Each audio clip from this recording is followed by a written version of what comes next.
Good morning, ladies and gentlemen. Welcome to my new video. So it's finally happened, guys. It's finally happened. Trump and the American people have turned on India. It was bound to happen sooner or later. I thought it was going to happen later, but you know, I don't have any sympathy for India whatsoever. This is all down to their doing. All of it was their doing. Every single reason. And I'll explain why. I'll give you 10 reasons why Trump has turned on India. And I'm not even surprised this has happened, to be honest. I mean, I could see the signs over the last few weeks, few months, even the last few years, and it was bound to happen. And why has Trump turned on India now? I'll explain why. I'll give you the 10 reasons why. And if you guys can watch this video to the end, it really helps the algorithm. And if you can comment and like, it also helps the algorithm as well. And if you agree with my points, if you don't agree, let me know. If you think I've missed anything, let me know. And without further ado, let's start with the 10 reasons why Trump has turned on India. Number one, Operation Sindoor. So Operation Sindoor was supposed to be India's show of strength. It was a chance for India to really impress Trump, showing India's might and how they are a superpower, not to be messed with. But what happened? They got absolutely ass kicked by a country which is 1/10 of their GDP. Pakistan is 1/10 of India's GDP, 1/10 of India's population, 1/10 of India's economy. I mean, 1/10 of India's military budget. In every single metric, Pakistan is a weaker country than India. But what did Pakistan do? They beat India. They took down 5 or 6 jets. And this is not just me talking. This is the Western media saying it. Trump is saying it in his own words. India can deny it all they want, but 5 or 6 jets were shot down. And instead of India fighting back, they went running to Trump to call, to basically call for a ceasefire. And that showed immediately that was, it showed a lot of weakness in India's part, first of all. They couldn't beat a country 1/10 its population, economy, military budget, GDP, and they had to go running to Trump for help. And this basically raised alarm bells in Washington, and especially to Trump as well, because the only reason United States was being friendly to India because they wanted to use India as as one of the Quad members to fight China. That was the only reason they wanted to use Indian bodies like they're doing in Ukraine to fight till the last Indian to fight China. And that's what they wanted. Everyone can see it. I can see it. You can see it. The whole world can see it. But the Indians couldn't see it for some reason. It's very low IQ of them. And they knew they were going to be used in a future fight against China. And what did they do? They destroy the golden goose. They destroy the golden goose by showing Trump and the American public and to Washington that they are absolutely useless in a fight. If they can't beat Pakistan, how the hell are they going to fight China? And that's not the worst bit, guys. The worst bit is Indians are not fighters like Ukrainians. Any fight, they will basically run to Trump asking for a ceasefire. So any future fight with China, you can guarantee that India's gonna just run to United States, calling for a ceasefire, or they'll basically start calling for peace with China. They'll give up territory if they could. Basically, these guys are not willing to fight. And Trump wants fighters. He wants strength. He wants military strength. He wants people who can fight. And this is why Trump is respecting Pakistan more, because if you see that after Operation Sindoor, Trump had lunch with one of the Pakistani generals, and Pakistan has also outwitted India in this as well, because what Pakistan did was they know Trump better than India. So what Pakistan did was they basically fed his ego. They said, "Oh, Trump, you need to win the Nobel Peace Prize. We will recommend you for a Nobel Peace Prize. And really, like, Trump is a very egotistical man, right? So if Pakistan is basically praising Trump and calling him to go to to win the Nobel Peace Prize, obviously Trump is going to like that country or like that general. So for Pakistan to do that, that basically put them into the good books for Trump. And unfortunately, India didn't do that. So immediately India was in the bad books for Trump because they didn't feed his ego. Trump, you can see how, with all his interactions with all his allies, you can see he responds best to people that feed his ego. So Pakistan did that well, and unfortunately, India didn't. So that raised a lot of alarm bells in him, and he was getting a lot of um, kind of talk. He was getting a lot of heat basically from a lot of Americans, America First MAGA crowd as well. That a lot of Indians are taking over the jobs and stuff. So I'll go into that as the next reason, but for 2 years, for actually 4 years, I would say 4 years, Biden basically made friends of India, and India could do whatever he wants. They can buy Russian oil, but they can buy Russian weapons. America didn't dare to sanction India because they wanted India to be in their camp. So now, after seeing the truth on how India fights, America realized they don't need India anymore. You know, India fighting China is like Lithuania fighting China. Absolutely useless. If they can't beat Pakistan, what the hell are they going to do with China? And if they're going to be running to Trump, at the first sign of trouble with Pakistan, what do you think India's going to do with the first sign of trouble with China? They're going to not only run to Trump, they'll run to uh, their mothers. I mean, seriously, I mean, this is absolutely hilarious. And I think this Operation Sindoor thing was a huge mistake for India. They shouldn't have attacked Pakistan, and uh, and it really this was a major, major mistake for them internationally, and this will cost them big time, and it has cost them. And I think that was the number one reason. And Trump, as you know, he responds to strength. You see with China, China stands firm. When Trump puts tariffs on China, China fights back. He responds to strength. He doesn't respond to weakness. If you show Trump any source of weakness, he will basically steamroll over you. He will take advantage of you. He will bully you if you show any weakness. And India, unfortunately, has shown very, very a lot of weakness, and this is why Trump doesn't like them anymore, and he's absolutely turned on India. So number two, it's H-1B visas, which I wanted to talk about. So H-1B visas, Indians are literally taking over all the tech jobs in America. They're coming from India, H-1B visas, and they are much cheaper than your local American worker. So they're almost like half price, or even like a third of the price. So tech companies can pay these India's H-1B visa Indians for less money.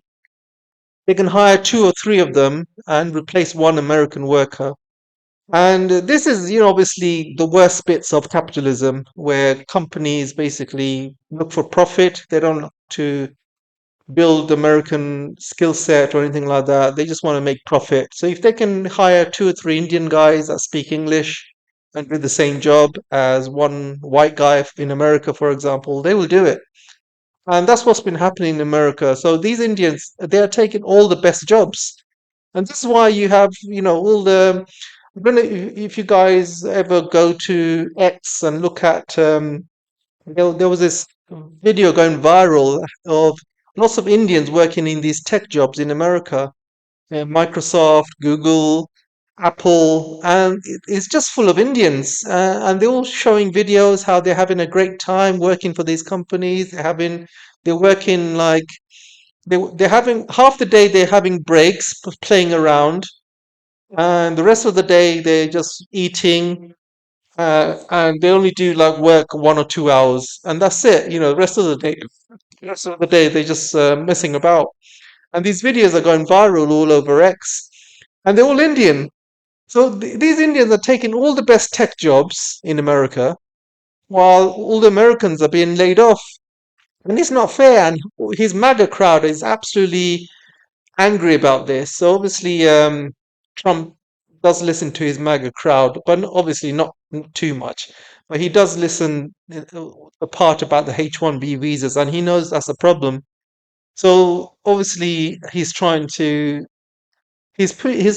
and two together, and he's realized India has been taking advantage of America all these years. Because they wanted India to be um, fighting against China at some point. They wanted to use India as that. They basically made friends with India, and they let in India, take advantage of their economy. They let Indians in. They let India do whatever it wants. They didn't get any sanctions, and the Indians have taken full advantage because they know America can't sanction them, because they know America's first enemy is China, and they're going to focus on China, and they're going to try and make friends with India. That's what the Indians have thought all these years, and they've taken huge advantage. And now Trump has realized that Indians have taken advantage, and he's taken action. Number three, Ukraine buying oil and gas from Russia, selling it cheap, selling it more expensive, buying it cheap, selling it more expensive to the EU and other markets, and Trump is not happy about that. So let me tell you, first of all, it's not just India buying Russian oil and gas. EU is also buying it as well.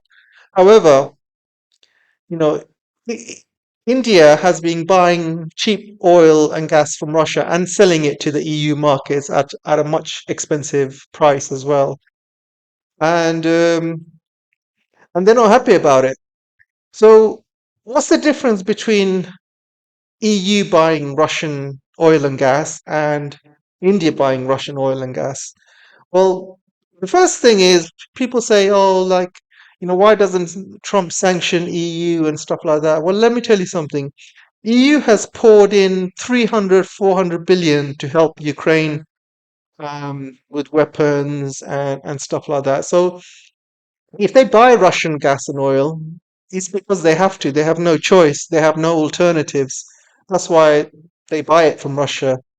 And with India, that's a different. The difference between India is before the Ukraine war, India was only buying like 2.5% of the oil from Russia. So after the Ukraine war, India took full advantage and was buying 25% of its oil and gas from Russia. So India is looked upon like taking advantage of the situation, while Europe is basically having to buy Russian oil and gas because they have to, otherwise the economies are all going to be destroyed. So they have no choice, they have no alternatives, and this is why Europe is buying it from Russia. Europe is also buying it from India because India is buying it cheap and selling it more expensive to EU as well. And India is not paying any money to Ukraine, by the way, while Europe is paying like 300, 400 billion to Ukraine, giving lots of weapons and stuff. So EU is actively helping Ukraine while India isn't. That's the difference. So Trump sees that and he's not obviously happy about it. And this is why he's taking action because, according to Trump, if India wants to be friends and allies with America, then it needs to be in that camp. It cannot be neutral, or it cannot basically be on the side of Russia. Because remember what Bush said during the Iraq War: "You're either with us or against us." That's the principle that America has. If you're an ally, you're either with the American camp or you're not with the American camp, and that's the standpoint that Trump has taken. So if India wants to buy Russian oil and gas and take advantage of America's economy, then Trump is not going to allow that. So that's why he's taking action. Number four, um, Apple manufacturing and American manufacturing, and the next manufacturing giant comparing itself to China. So that's number four. So, as you know, Apple has moved its factories to India because Biden forced Apple to, diversify from China to India. And now Trump is basically saying that he doesn't want Apple to move its factories to India. He wants Apple to move its factory back to the US. So Trump is giving Apple a lot of pressure. And a lot of American companies in India actually moving out of India now because they realized it's waste of money and a waste of time. Because India is not very helpful or very um, welcoming to foreign companies working in India. So there's so many companies in India that are getting they're getting you know government raided. They're getting huge fines like Volkswagen, Xiaomi, and Samsung. I think there was another company, definitely Volkswagen, definitely Xiaomi, and there was another kind of foreign company where India fined them half its salary that is made in India. So one full years of full wages that companies made in India, India basically charged half of it. So half of its takings were gone, and it's like that with India everywhere. They have these huge tariffs against American companies, American products. So it's really hard for American companies to thrive in India because of all the rules and regulations and and also poor infrastructure, poor supply chains, you know, lack of skill sets, so many reasons, lack of energy, and it makes it very, very difficult to work in India. So Trump knows this as well, and this is why Trump wants American companies to now move out of India, and this is why you're seeing a lot of companies now moving out of India now, including Apple. Apple is starting to make plans moving back to China. And this is really bad news for India. So their manufacturing is actually going down. So Modi has already failed. He said that he's going to increase manufacturing by double, but he's actually gone down by 10-20% since last year. So things are not looking good on the manufacturing side. And I think Americans know that, even Trump knows that India has been its economy is just fake. It's just fake numbers, fake GDP, and well, and Trump isn't just not happy about it. So this is why he wants manufacturing to move out of India, and he wants it to go back to America again because he doesn't want all these American companies to start building and making India powerful again. Then then if India becomes very, very powerful, then you're going to have India, Russia, China, three powerful blocks fighting against America in the future, and Trump doesn't want that. So he'd rather keep India poor. So this is why he's really fast tracking a lot of companies, American companies, to move out of India, and it's happening now as we speak. So number five, Trump accuses India of having a dead economy. So he's right. India is a dead economy, and it has been a dead economy for years.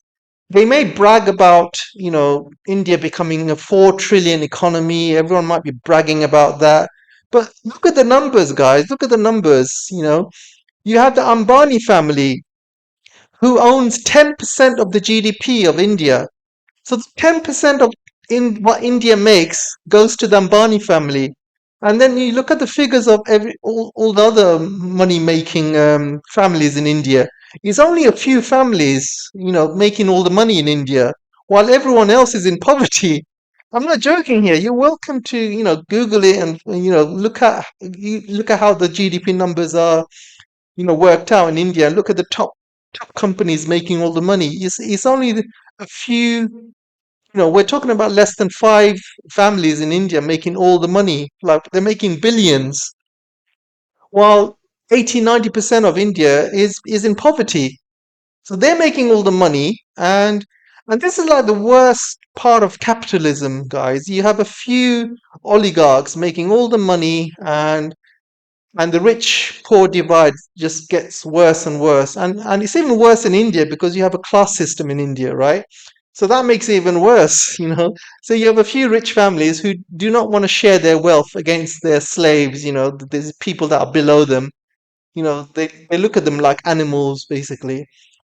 So it's just, this is like the worst system. They call it the world's oldest democracy, but it's also the world's oldest capitalist system as well. And it is a dead economy, guys. Apart from these few major companies making all the money, rest of India is literally, you know, people, you know, just, you know, working day to day, working their socks off, trying to eat. You know, inflation's gone through the roof.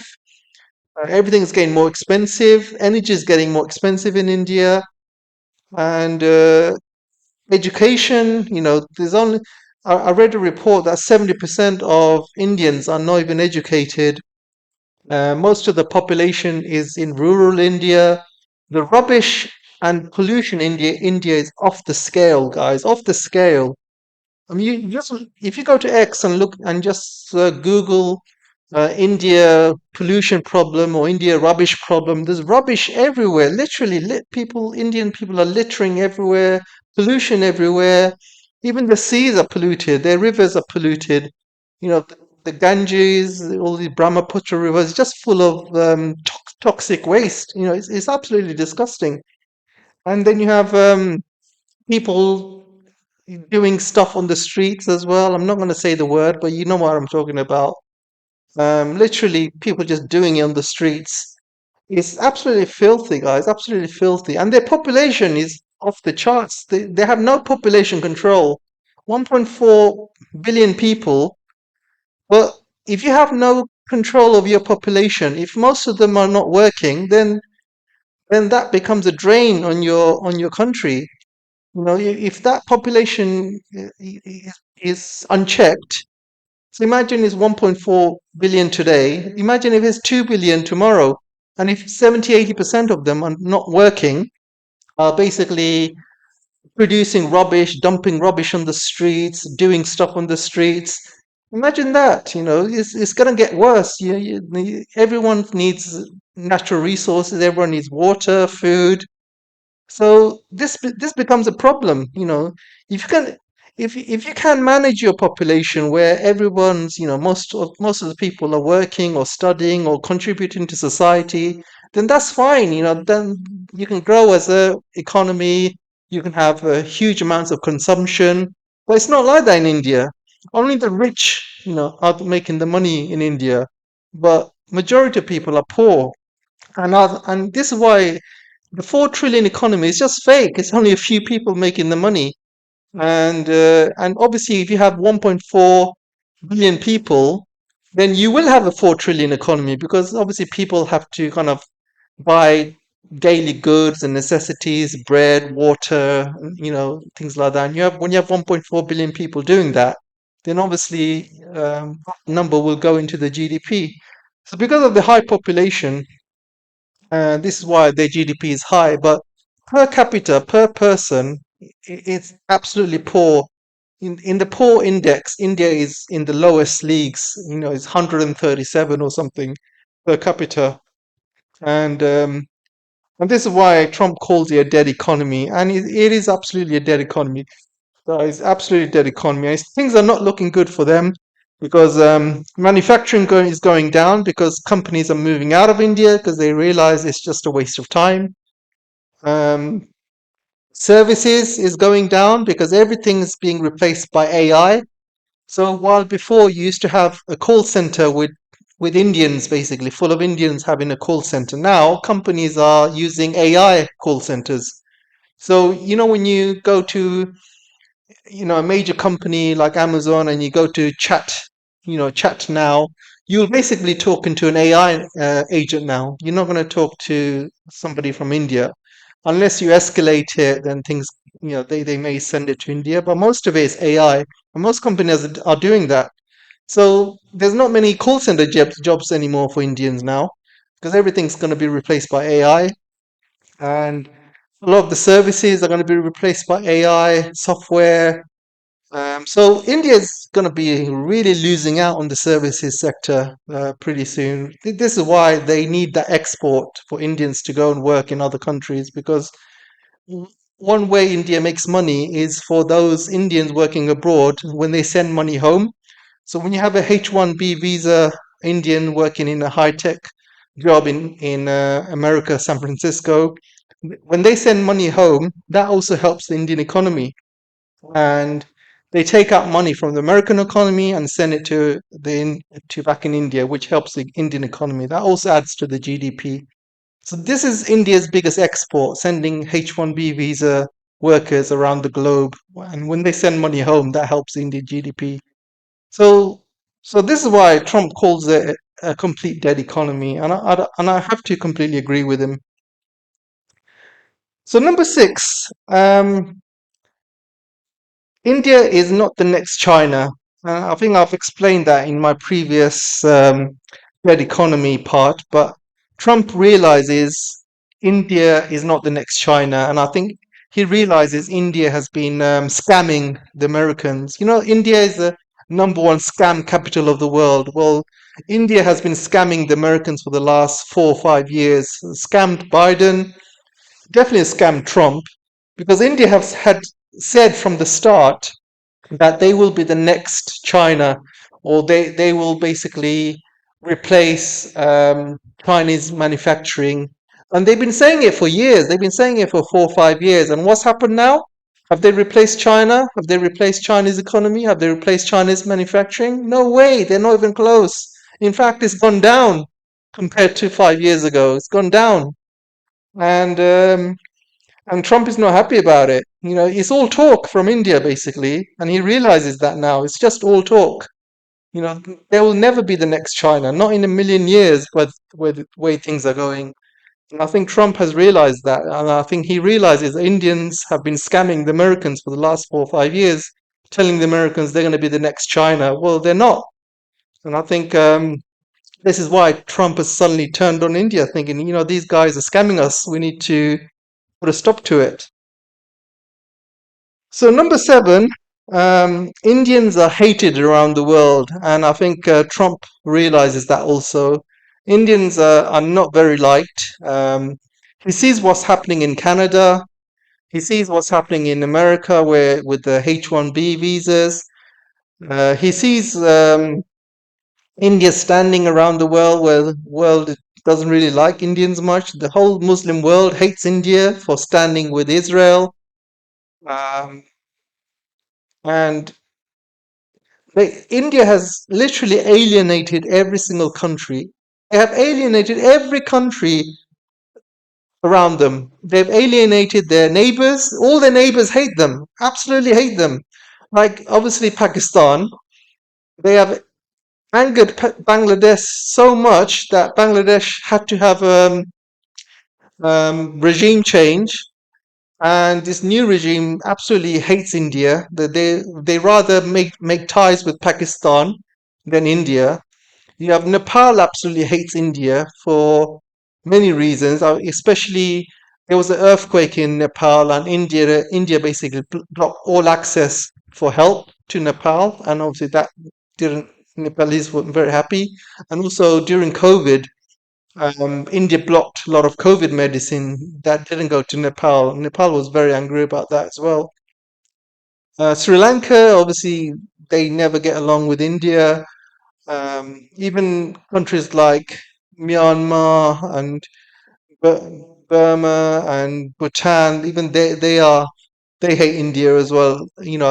And even Iran hates India as well. Indians have been working with the Israelis to create drones to bomb Iranian sites and help put all these drones up in the sky, and also help Israelis plan all these attacks on Iranian infrastructure and stuff. So it was all Indians. I mean, lots of Indians got arrested in Iran for it. And so Iran is basically, you know, thinking about clearly cutting ties with India now because of all this. And the rest of the Middle East absolutely hates India for India's, stand with Israel. How can Modi stand with, a war criminal like Netanyahu and with Israel, especially with what they're doing? I mean, how can any country stand with that? So obviously, the global South hates India right now because of that, and India's lost a lot of friends because of it. They are absolutely hated around the world. You know, Canadians hate Indians for what they're doing to Canada. Um, they've obviously the Indians obviously made an enemy of China for all these years. They're absolutely been obsessed with China. They've been bad mouthing China for all these years. Modi blocked all Chinese apps. Um, they've blocked Chinese companies from investing in India. So I can go on, guys. They're absolutely hated around the world, absolutely hated because of their attitude. They think they are a superpower, and they feel that they are way head and shoulders better than everybody else, and that's the attitude. Very arrogant for no reason. If you have to be arrogant, you gotta have a reason to be arrogant, right? If, for example, if you are the most beautiful girl in the world and you are getting countless male attention, then yeah, you can be an arrogant girl because you're beautiful.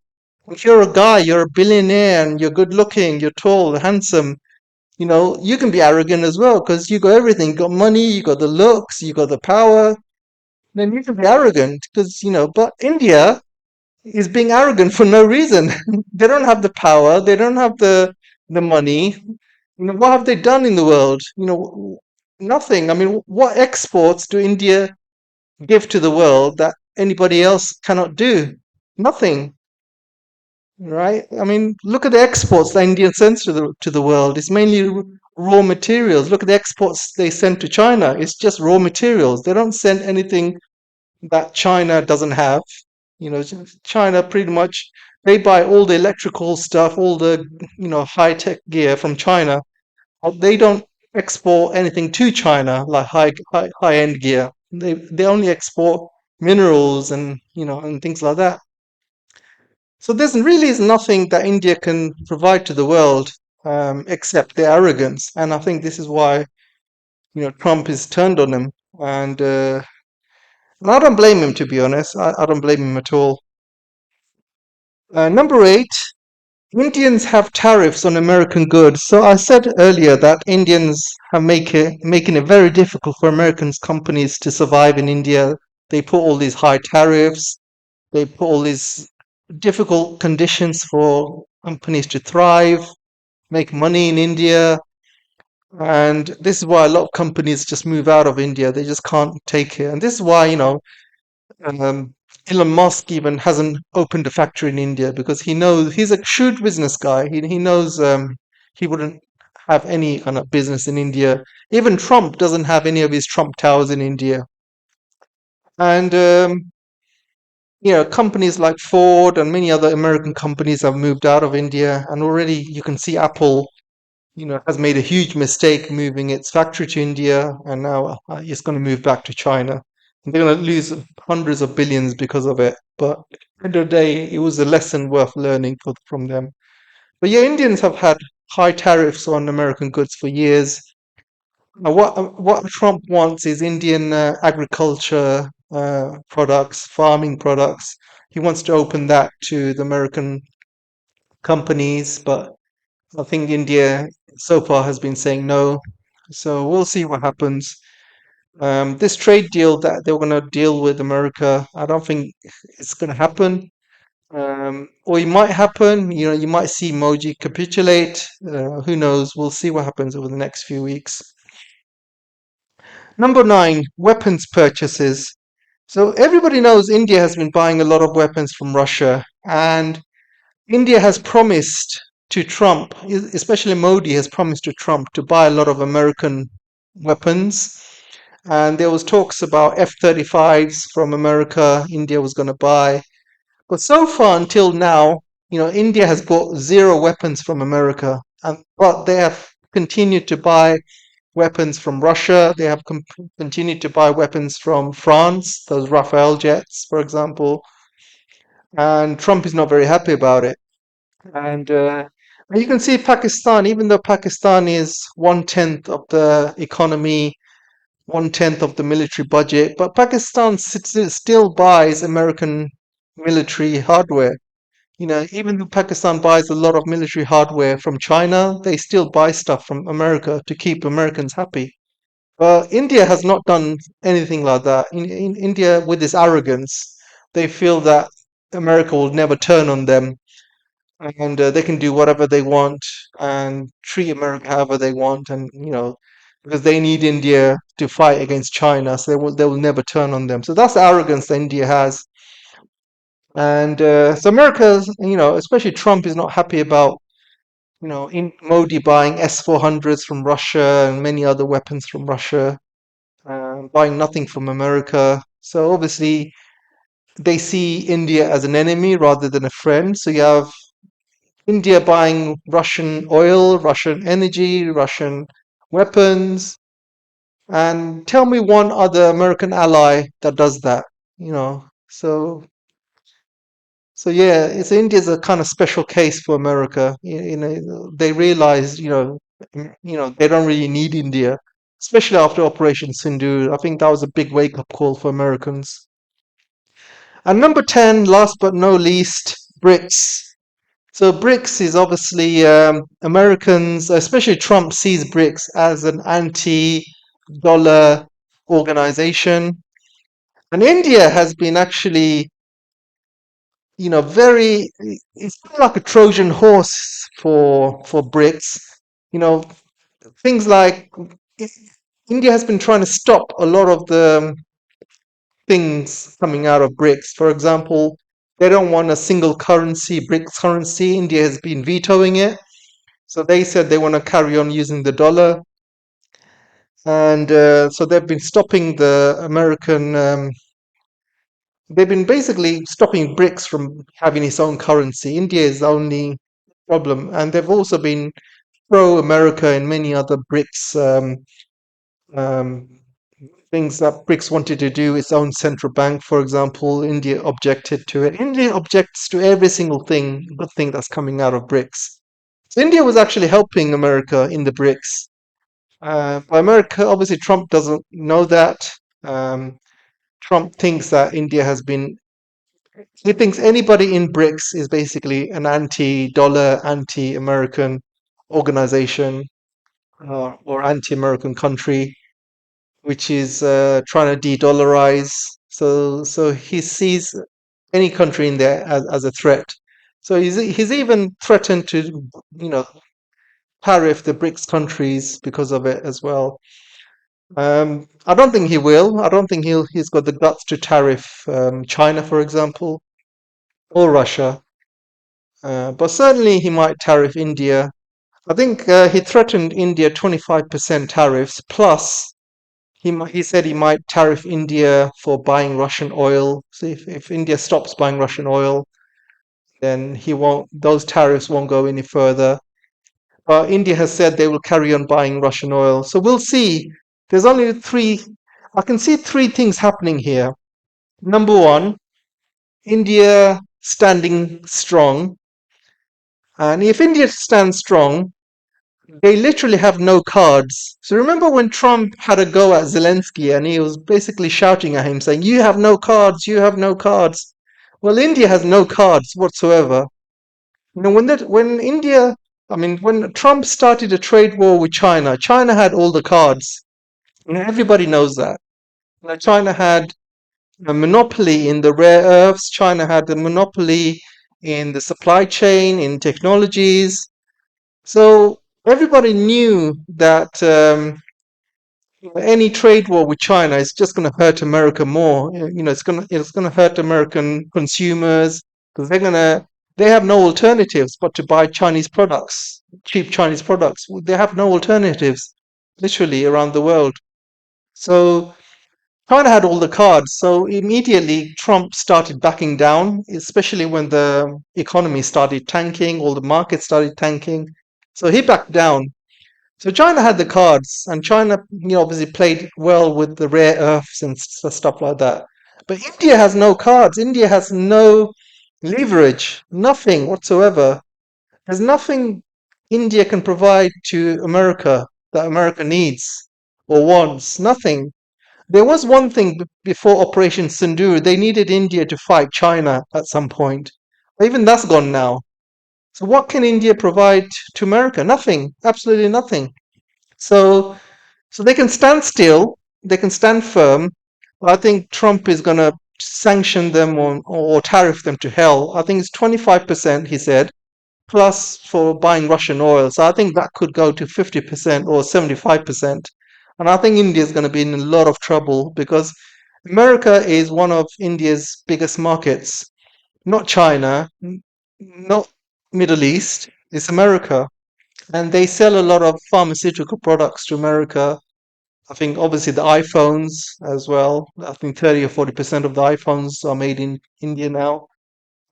Not for long though. And obviously services and things like that. So I think if Trump puts any tariffs more than 50%, this is going to absolutely tank the Indian economy. It might even collapse the Indian economy overnight. And I'm not, I'm being 100% serious here. That would literally, because India has no other, they don't have, what do you call, they don't have diversity in the economy. They don't sell many products to China or the rest of the world, to Middle East, or to Russia or anything like that, because they're not a manufacturing company. So they basically sell services mainly, and obviously pharmaceutical products and iPhones. So if Trump basically stops all of that, I can see India's economy just crashing overnight, or it's going to do huge damage to India basically. And anything over 50%, that will happen. So India can stand strong, and that might happen. And they've obviously got no cards to play with, so they'll be stuck with 50% tariff, let's say, or it could even go up to 75% because of BRICS and buying Russian oil and things like that. So Trump might put 75%. I don't think he'll go to 100. I think he'll go to 75 or maybe 69 or something like that. And the other thing India can do is capitulate, like von der Leyen did the other day. Modi capitulating to Trump, daddy, going to his knees and doing his services to Trump. And I I think that might happen. It's 50-50, to be honest. It really depends on what the Indians do. They can capitulate and open up, they can give America everything they want. Obviously, America wants access to India's agriculture. They want India to leave BRICS. They want India to stop buying Russian oil. They want India to be completely on the Western side. So there's no, global South anymore for India, no neutrality. They want India to buy American weapons. So they want to basically India to be fully capitulate to America and the West. So it really depends if, India wants to do that. If they do, then India will be gone forever because, one demand will, you know, come after another. Because when you give in to bullies like Trump, Trump will just keep coming up with demands until you're dry, until you've got nothing left.